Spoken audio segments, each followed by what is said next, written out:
మా ఇంట్లో ఈ పప్పు చేసినప్పుడు కొంచెం కూడా మిగలదు. అందరం అంత ఇష్టంగా తింటాము.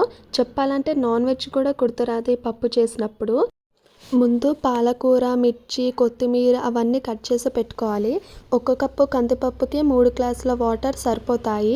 ఇందులోకి ముందు కట్ చేసి పెట్టుకున్న పాలకూర, పసుపు, మిర్చి, కొంచెం అల్లం వెల్లుల్లి పేస్ట్, ఆయిల్, జీలకర్ర యాడ్ చేసుకొని 3 విజిల్స్ వచ్చే వరకు పెట్టుకోవాలి. ఒకవేళ మీకు 3 విజిల్స్ సరిపోలేదంటే ఇంకా విజిల్స్ పెట్టుకోవచ్చు. ఫైనల్లీ పప్పుకి హైలైటే పోపు వేయడం.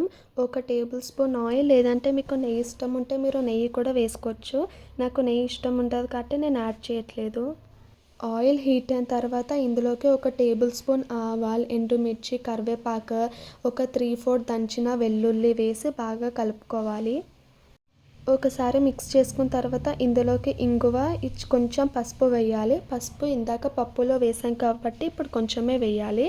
లాస్ట్కి కొత్తిమీర వేసేసి స్టవ్ ఆఫ్ చేయాలి. ఈ పప్పుకి మన స్టార్ ఐటమ్ లెమన్. చింతపండు వేయొద్దు, లెమన్ వేస్తే టేస్ట్ క్రేజీగా ఉంటుంది.